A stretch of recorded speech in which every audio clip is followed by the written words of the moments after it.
Hello, Red Raider fans, and welcome to another edition of the Insider Mailbag. I'm Jared Johnson, and we've had a little bit of a hiatus here with some of these videos, but Mailbag's back. I had some really good questions from Inside the Red Raider subscribers, so I'm going to dive right into them.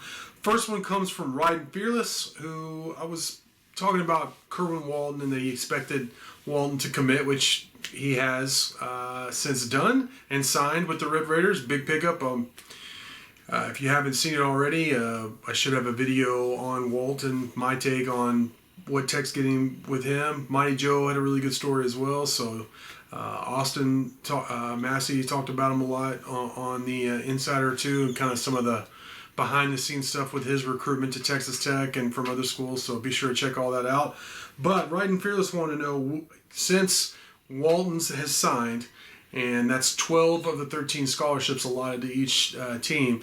What will Tech do with the last scholarship? Would they hold that last scholarship open? Why would they do that? And are they leaving options open, or just choosing not to fill due to a loaded roster? Yeah, it sounds like you pretty much answered your question.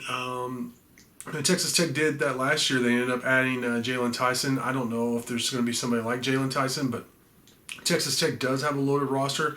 All of us writers on Inside the Red Raiders on the staff have already gone on record before Walton was even added, saying that we feel like on paper, we'll have to see how they come together and all that, the chemistry of the team, but on paper this team is already better than this past team that challenged for a regular season and tournament Big 12 titles, and then made a run to the Sweet 16 before losing to Duke. So we feel like it's a really good roster, very competitive roster, and it's loaded.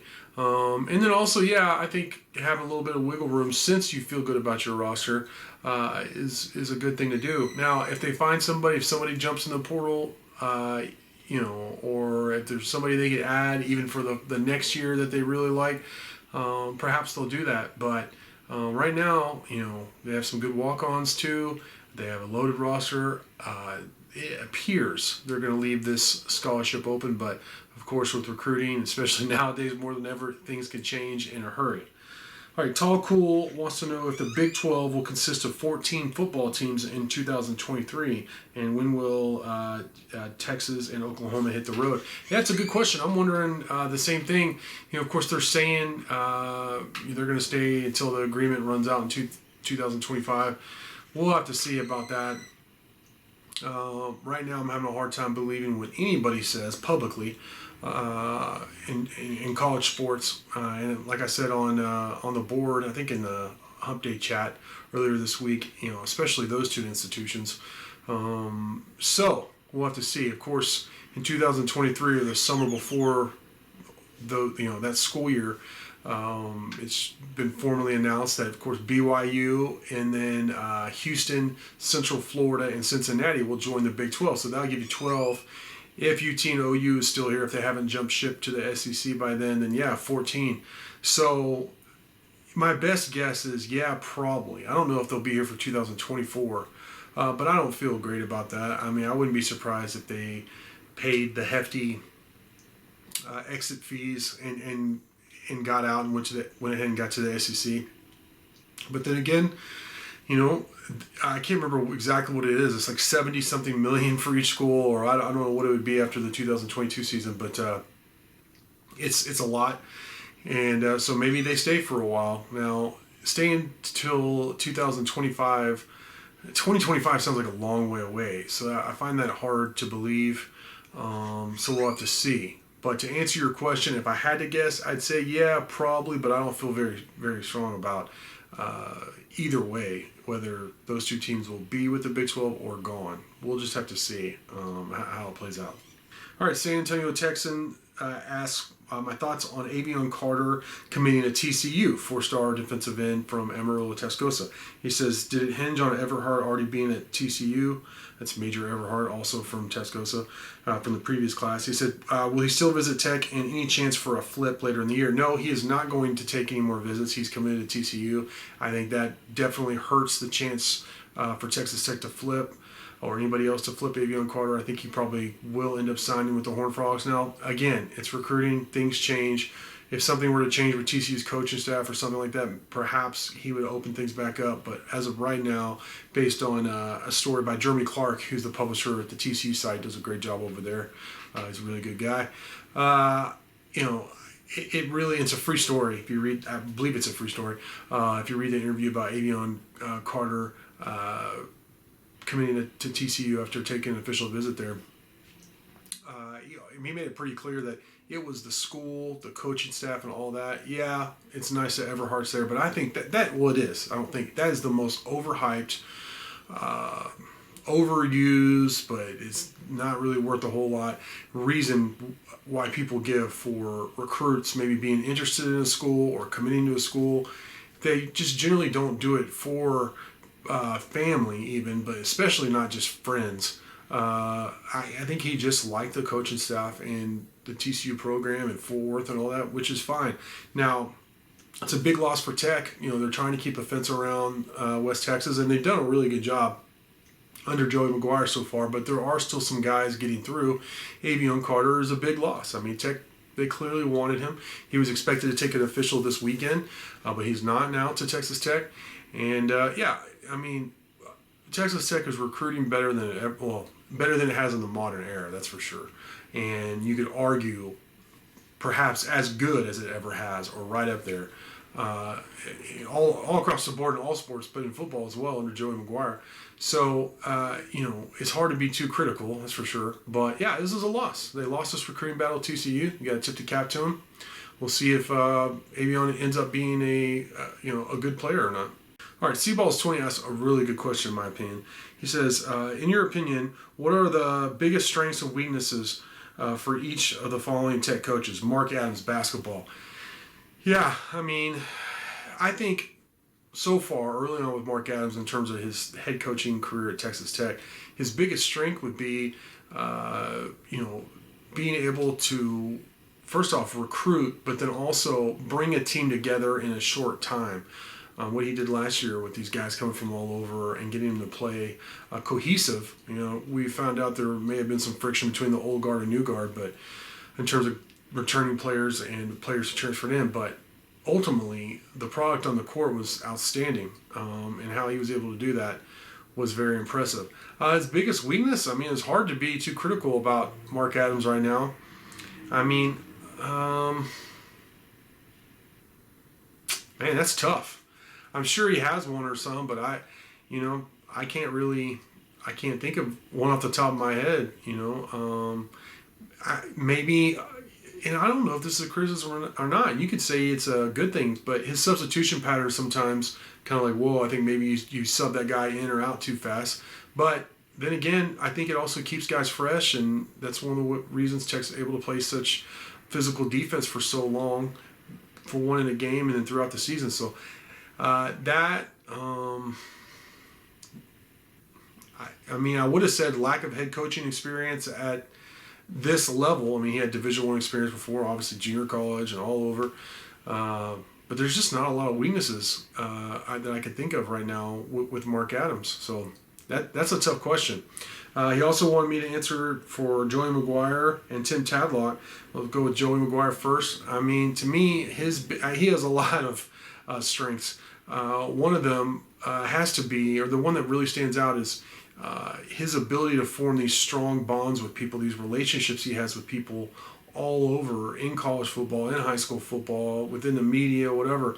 And it doesn't appear to be like based off you scratch my back, I scratch yours. It appears to be genuine relationships where people just follow themselves to reciprocate and try and help him. So I have to just say, just being a genuine guy with strong relationships, all over in many walks of life, that has served him well so far throughout his career. And weakness, you just got to say he hasn't been in a Division I college football coach. He's Hall of Fame high school head coach, been an assistant coach, did a great job at Baylor. I'm not as worried about this as other people, but it's worth noting that he hasn't been a Division I college head football coach. So that would be my biggest weakness for him as of right now. This would have been the same for Mark Adams last year, that he had some Division I experience, but not at this level. as a head coach, but look what he did. So we'll have to see how Joey Maguire does. Man, Tim Tadlock, it's hard, again, to criticize. His strengths are numerous. I think, when I think of him, is like he's a perfect fit for Texas Tech. From the accent, from his laid-back style, in terms of when he's talking to people, he's a great recruiter. I also, just in terms of on the field, he almost always seems to come up with some unorthodox move, whether it be batting order or someone switching positions or going with a two-pitcher type deal, where a guy is really good for maybe 3 or 4 innings, and you have this other guy coming in right behind him. Where he did, I don't remember the guys or when it was, but it was brilliant. It worked for them on a run to the College World Series. So he's a mastermind at tinkering late in the season. His biggest weaknesses, I would say, and again, I hesitate to say, not because I'm scared to criticize, it's just he's had so much success. He's the best coach in the program's history. He's a perfect fit. But if I had to say, Tech, it doesn't seem to do small ball very well. And I think that would be the biggest weakness, is that if they were, not that they go to it more, but that when they need to, that they're more effective at it. So this is very, very little to criticize in terms of Texas Tech coaches. But that's what I would have. Good question, though, Seaballs. All right, another question from Ryden Fearless. He says, have I heard of that Pop Isaacs, 4-star true freshman guard who just moved in, may be injured? Can I shed any light in the situation? Austin posted on the Hump Day chat, and he had known about it, but we weren't sure what we could say. But somebody blabbed about it or whatever, so I was like, okay. But bottom line is, Austin had heard that Pop had nagging injuries, and once the doctors looked at it, they determined we better go ahead and take care of it. And I believe it was something with his hip or his leg, something with his leg. I don't know exactly what it was, but it wasn't like he had an injury when he got here, because I actually saw him just last weekend, just in town in Lubbock, him and Lamar Washington, and he looked fine. So, but it was some nagging injury. They decided that required surgery, go ahead and take care of it. And he's going to miss some time now, recovery. He might even miss the first month or so of the season, which is a big setback, but that kind of thing, you don't want him seriously injuring himself or really hindering the rest of his career. So they decided to go ahead and take care of it. All right, Anonymous asks, he says, which freshman on the football team do I believe has the best chance of significantly contributing to the team this fall? Not many, to be honest. Tech is a veteran team, and this is something I was talking with a national 24/7 writer, I don't know, like a month ago. He was going around talking to a lot of guys about, publishers who, cover a certain program every day, and just trying to get a feel for which freshmen are going to start where. And he said he got basically the same answer from most Power 5 schools, in that, there's a lot of veteran players. We're still seeing the remnants of the COVID era. I know COVID's still going on, but you know what I mean? Like, in terms of the extra year of eligibility, we're still seeing the kind of the tail end of that, in terms of, well, not the tail end, but the latter stages of that extra year of eligibility is still, keeping teams pretty veteran right now. So, like Krishan Merriweather is a perfect example. He would be gone. Imagine the linebacking core, inside linebacking core specifically, without him going into the season. So there's not a lot of playing time available to true freshmen. I think Mario Horn's a guy who can contribute in special teams. Maybe put him out in the slot, throw him a little swing pass, but you have some pretty good slot receivers. You might need him in terms of depth at corner. That's a lot to ask a true freshman come in and play corner in the Big 12, but 4-star, former Under Armour All-American, perhaps he can do it. Tavares Elson and Ty Canna are two guys that at inside linebacker that I think are capable. I prefer them to develop a little bit before getting beat up in the Big 12, but as true freshmen. But I think those guys are capable of playing, some as true freshmen. Offensively, man, I don't really see a lot of guys as true freshmen coming in and playing. Tyler King is one of your fastest guys on the team, so maybe you put him out there, stretch the defense a little bit, but you have some pretty good players coming back at receiver, maybe not with his specific skill set. So there's just not a lot of room for true freshmen to play next season. But I think they will. They want to give them some seasoning. They're going to play in some games. But I don't know how many are actually going to be like in the 2 deep. So, which is a good thing. I mean, that's a good problem to have, right? I like these guys. I think it's a good class. I think a lot of these guys are going to develop into some solid players for Tech. But I don't think anybody's going to be. We're going to look back and be like, oh man, this true freshman was amazing. Maybe 1 or 2 if there's like a rash of injuries at some position. But that's really the only way I see it happening. So with that, hey, I got to say, great round of questions. It was fun doing this again. And thank you for watching. And until next time.